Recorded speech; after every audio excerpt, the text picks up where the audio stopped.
हाँ बच्चों, KN Maurya classes में आप लोगों का स्वागत है।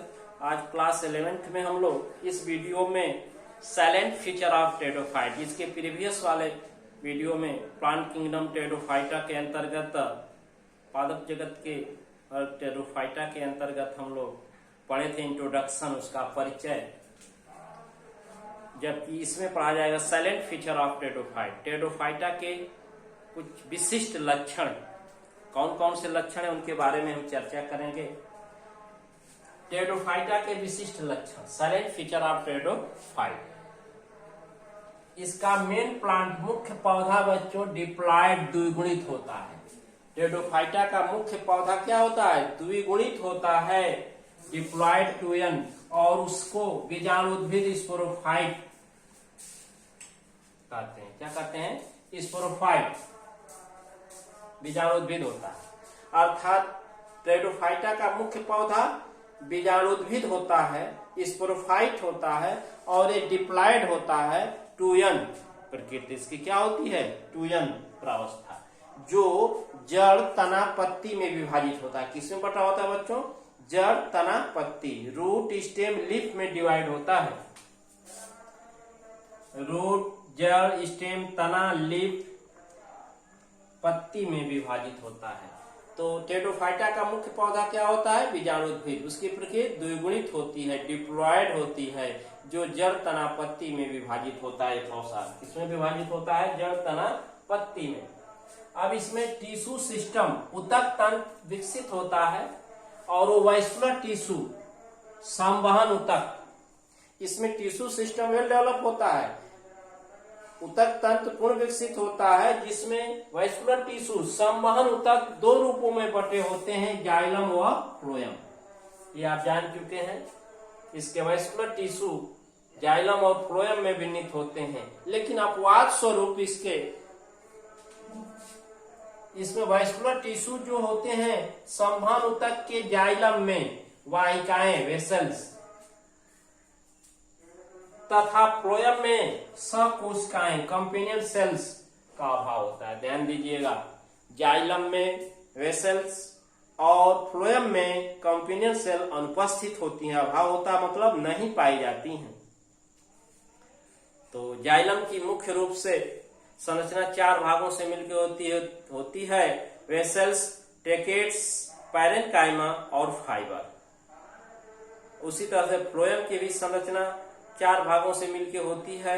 इसको sieve tube, companion cell, phloem fiber और फ्लोएम पैरेन्काइमा। तो जाइलम में, टेरिडोफाइटा के जाइलम में जो होती है वेसल्स, वाहिकाएं, और फ्लोएम में कंपेनियल सेल, सकोशिकाएं नहीं पाई जाती हैं।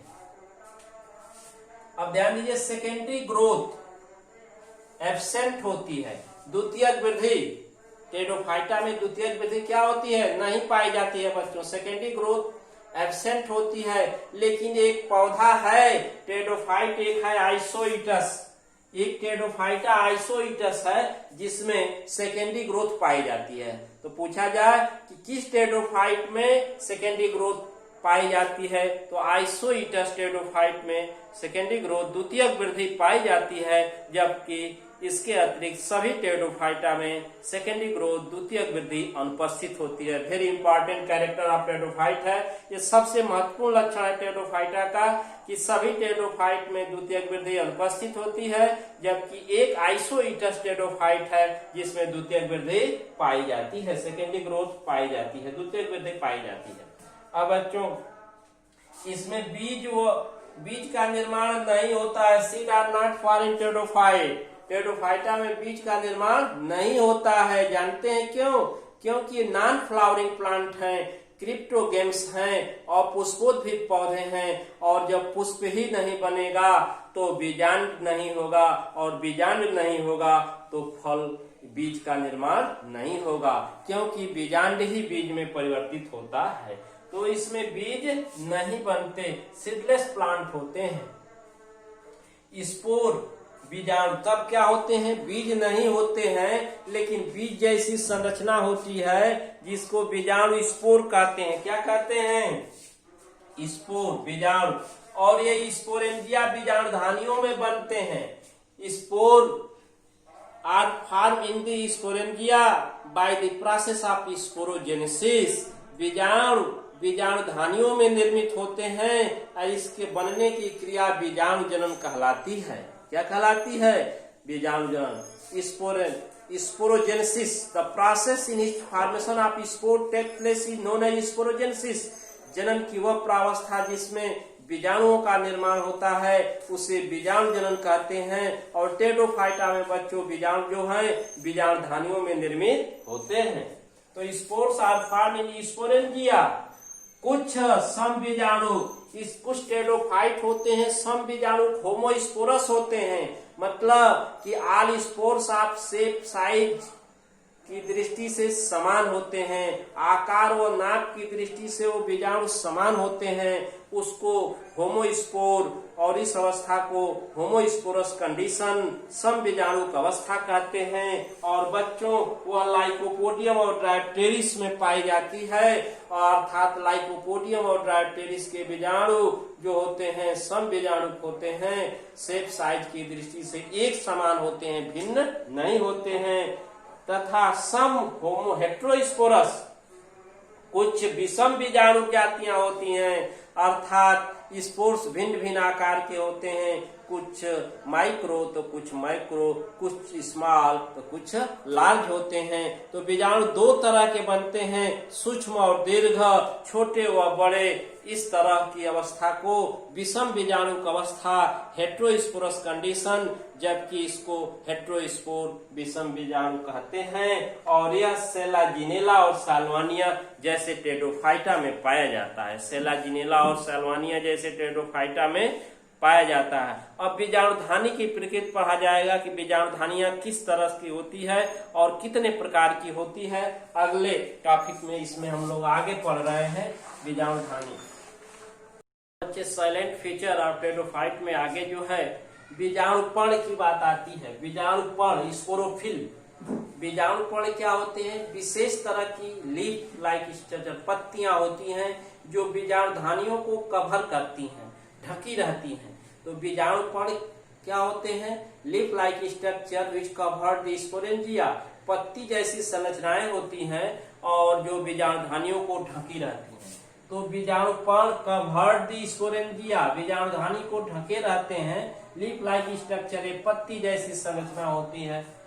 मार्सिलिया में स्पोरेंजिया जो होती है फॉर्म बाय स्पोरोकार्प। ध्यान दीजिए, मार्सिलिया एक टेडोफाइटा है जिसमें स्पोरेंजिया बीजाणुधानियां स्पोरोकार्प से निर्मित होती हैं।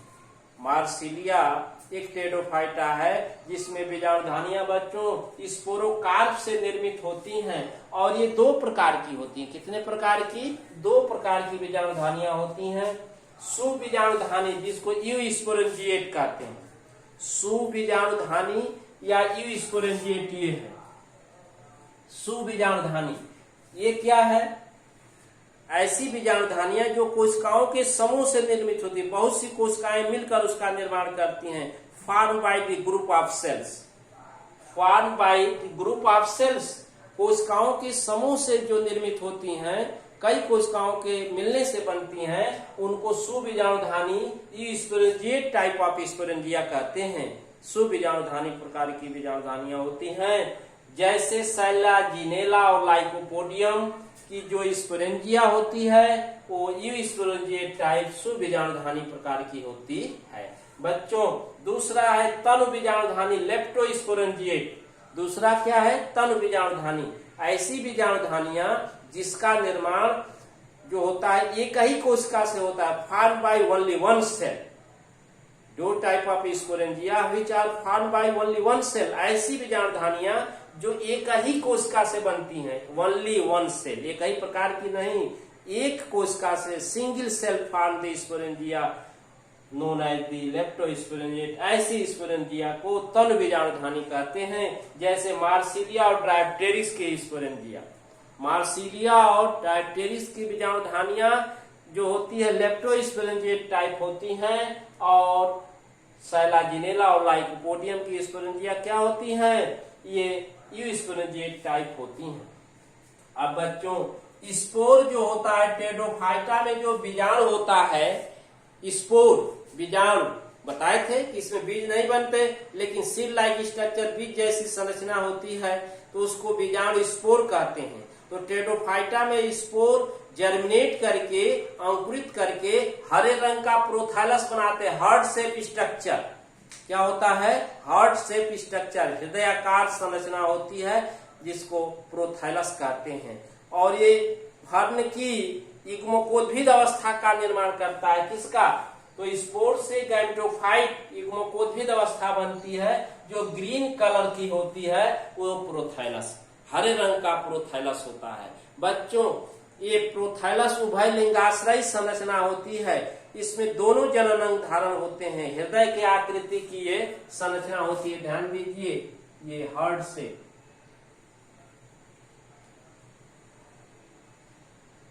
शेप स्ट्रक्चर है, इसकी यहाँ एपिकल नाच है और इसी के दोनों तरफ, चारों तरफ ये गोलीय संरचना होती है और नीचे राइजॉइड्स मूलाभास है, इसमें ये गोली संरचना। तो इस एपिकल नाच के चारों तरफ एक फीमेल सेक्स ऑर्गन आर्चिगोनिया है, ये फीमेल सेक्स ऑर्गन है, और ये मेल सेक्स ऑर्गन ये स्त्री धानी है, स्त्री धानी, और ये जो है पुधानी।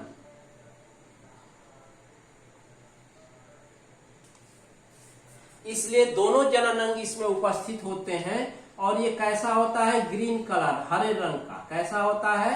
हरे रंग का, अर्थात फोटोसेंट्रिक इन नेचर, प्रकाश संश्लेषी होता है। तो फर्न का प्रोथैलस उभय लिंगाश्रय होता है, मोनोइसियस होता है, दोनों जननांग पाए जाते हैं। ऊपरी सतह पर मादा जननांग स्त्रीधानी और निचले सतह में जो मूलाभास राइजॉइड्स होते हैं उसके बीच गोलीय संरचना है, उसको पुधानी कहते हैं। तो पुधानी नर जननांग और स्त्रीधानी मादा जननांग इस प्रोथाइलस में निहित होते हैं। इसी को युग्मकोद्भिद अवस्था कहते हैं, क्योंकि नर जननांग से नर युग्मक और मादा जननांग से मादा युग्मक का निर्माण होता है। तो ये प्रोथाइलस ग्रीन कलर प्रोथाइलस निर्माण करता है, जिसमें गैमेटोफाइट युग्मकोद्भिद अवस्था नर जननांग और मादा जननांग विकसित होते हैं। गैमेटोफाइट स्टेज जो होती है बच्चों, स्मॉल स्टेज होती है, छोटी प्रावस्था होती है, and free from the sporophyte stage. युग्मकोद्भिद अवस्था छोटी होती है, गैमेटोफाइट स्मॉल स्टेज छोटी प्रावस्था है, एंड फ्री फ्रॉम स्पोरोफाइट बीजाणुद्भिद से स्वतंत्र होती है। क्या होती है? अर्थात बीजाणुद्भिद पर निर्भर नहीं रहती है। ठीक है, ये गैमेटोफाइट स्वतंत्र अवस्था होती है। अब युग्मकोद्भिद गैमेटोफाइट जो होते हैं बच्चों, युग्मकोद्भिद में दो चीजें होती है। अभी हमने बताया स्त्रीधानी फीमेल सेक्स ऑर्गन और पुधानी जो है मेल सेक्स ऑर्गन। तो मेल सेक्स ऑर्गन यही पुधानी है, जिससे नर युग्मक पुमण एंथ्रोजॉइड बनते हैं। क्या होते हैं? नर युग्मक एंथ्रोजॉइड। तो इस प्रोथाइलस के निचली सतह पर पुधानी स्थित होती है, जिस जो नर जननांग है, और इससे नर युग्मक एंथ्रोजॉइड बनते हैं जो चल मोटाइल होते हैं। और फीमेल सेक्स ऑर्गन को स्त्रीधानी, मादा जननांग को स्त्रीधानी कहते हैं। वो मादा युग्मक एक आर्बोस्फीयर बनाते हैं जो मल्टीसेलुलर जैकेट बहुकोश की जो है चोलक से ढके रहते हैं। बहुकोश की मल्टीसेलुलर जैकेट से कवर्ड होते हैं, बहुकोश की चोलकों से क्या होते हैं? ढके रहते हैं। बच्चों पुमण जो होते हैं एंथ्रोजॉइड मोटाइल होते हैं, चल होते हैं। नर युग्मक पुमण एंथ्रोजॉइड्स आर मोटाइल, ये चल होते हैं, क्योंकि इसमें लोकोमेट्री ऑर्गन, प्रचलन ऑर्गन जो है, प्रचलन अंग कसाब पाए जाते हैं। बाइफ्लैजिलेट जो है एंथ्रोजॉइड सिलिजिनेला में द्विकसाब की, जबकि फर्न में मल्टीफ्लैजिलेट बहुकसाब की एंथ्रोजॉइड पाए जाते हैं। सैलाजिनेला के जो पुमण होते हैं द्विपक्ष की बाइफ्लैजिलेट, और फर्न के जो होते हैं मल्टीफ्लैजिलेट बहुकसाब की। और इस में निषेचन क्रिया के लिए जल आवश्यक होता है। निषेचन क्रिया के लिए क्या होता है? जल आवश्यक होता है बच्चों, याद रखिए। निषेचन क्रिया के लिए जल आवश्यक होता है।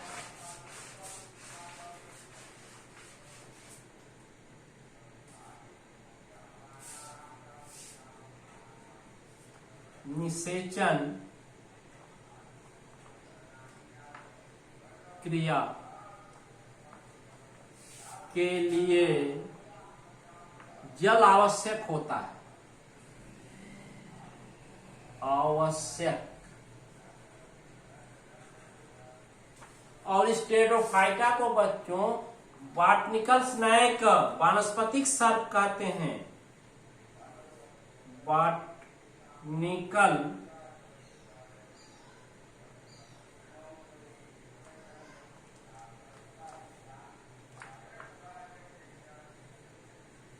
स्नैक्स कहते हैं, बॉटनिकल सर्प।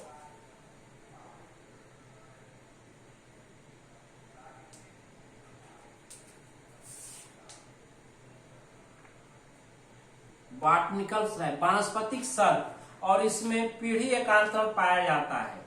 पीढ़ी एकांतरण,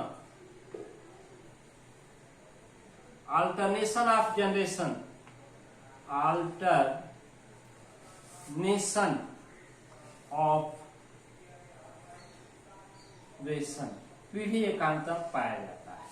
ध्यान दीजिए, टेरोफाइटा में निषेचन क्रिया के लिए जल आवश्यक होता है, क्योंकि पुमणु नर युग्मक एंथ्रोजोइड जल होते हैं और उसी जल में स्विम करके मादा युग्मक एग वो स्फीयर तक पहुंचते हैं और उस निषेचन क्रिया संपन्न होती है, उसको फर्टिलाइज करते हैं। बॉटनिकल सर्प, इसको वानस्पतिक सर्प के नाम से जाना जाता है टेरोफाइटा को। और पीढ़ी एकांतरण, अल्टरनेशन ऑफ जनरेशन पाया जाता है।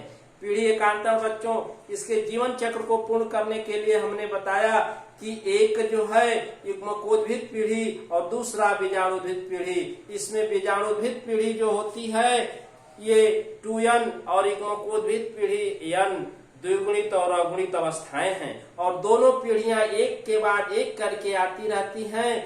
युग्मकोद्भिद के बाद जो है स्पोरोफाइट, बीजाणुद्भिद के बाद गैमेटोफाइट, युग्मकोद्भिद के बाद जो है बीजाणुद्भिद, गैमेटोफाइट के बाद स्पोरोफाइट और स्पोरोफाइट के बाद गैमेटोफाइट। इस तरह से अल्टरनेट ये आती रहती हैं और टेरोफाइट के जीवन चक्र पूर्ण होते रहते हैं। इस तरह की प्रक्रिया को बच्चों पीढ़ी एकांतरण, अल्टरनेशन ऑफ जनरेशन कहते हैं। इस तरह से हम लोग साइलेंट फीचर ऑफ टेरोफाइट के इस वीडियो में पढ़ लिए। पूर्ण रूप में इसको देखें और नोट्स तैयार करें। आगे हम लोग स्टीलर सिस्टम ऑफ टेरोफाइट, टेरोफाइटा में रंध्रीय तंत्र पढ़ेंगे। Thank you.